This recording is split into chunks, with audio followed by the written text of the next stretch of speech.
How's it going, everybody? So, kind of a rare occasion. I'm actually talking about TV today instead of movies, but we're talking about the first episode for the upcoming Amazon Prime Video superhero show, The Boys. Yeah, I got the opportunity to check out the first episode of The Boys yesterday at a screening before the whole rest of the season drops July 26th on Amazon Prime Video. It was a really fun event, free drinks, free popcorn. We also got these really cool hats, these F Soups hats. I got 2 of them. I may give one away. I'm closer to around when the actual season drops in July, if anyone's interested. So definitely leave in the comment section down below if you'd be interested in that once the season picks up in July. I had heard the comic book before it was being turned into an Amazon Prime TV series, but I never got around to reading it, although I have read Garth Ennis' previous stuff like Preacher and his long run on The Punisher, so I kind of know his style, but I was really intrigued by the whole fact that this was also being developed for the screen by Eric Kripke from the creator of Supernatural, and also Evan Goldberg and Seth Rogen, which was very interesting to me just to see them attached to a superhero show, even if it's like a darker source material. If you're already familiar with the plot for The Boys, it's pretty much set in a world where superheroes are pretty much treated like full-blown celebrities. They're very corporate run.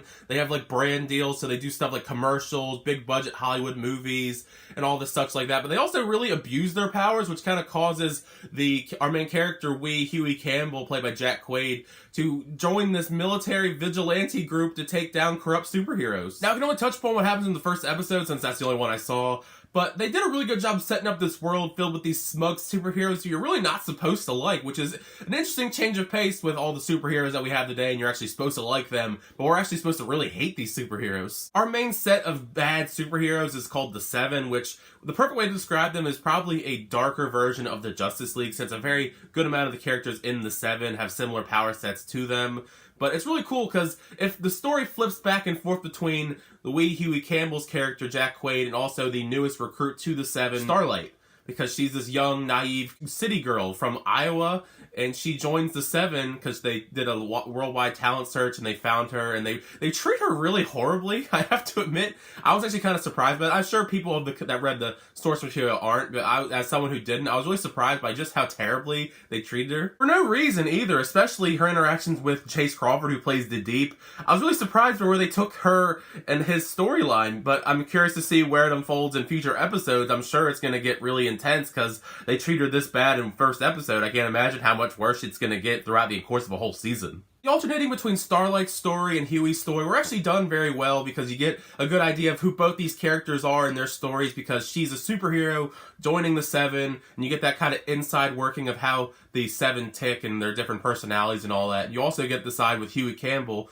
who is the main character pretty much, who something happens to his girlfriend solely because of some of the stupid things a superhero does, and he wants to get revenge. That's how he ends up being recruited by Billy Butcher. Based on just this one episode, I think Billy Butcher, played by Carl Urban, is my favorite character so far, just because he's this really cool, rugged, badass that also has a sense of humor on top of it. His scenes with Jack Quaid were actually some of the biggest highlights of the entire episode, actually. They just have really good chemistry, and I think it's going to get even better as the season goes forward. I guess this is more of a disclaimer, but this is a more mature adult-themed show with a lot of gratuitous violence and blood and guts and some sexual stuff as well, because there's a lot of full frontal nudity, which is surprising to me. It didn't really bother me, but there were kids in my audience that I don't think they knew going in this was going to be a more adult-themed show, and definitely don't watch this with kids. But yeah, overall, for this being the pilot episode for The Boys, I found myself really enjoying it. It's definitely got a lot of good, fun action, witty banter, all the stuff you'd expect from a superhero show with a more adult edge. But definitely make sure, if you have Amazon Prime Video, to check this show out when it premieres July 26th. I know I want to watch the second episode because the first episode I watched ends on a really interesting kind of cliffhanger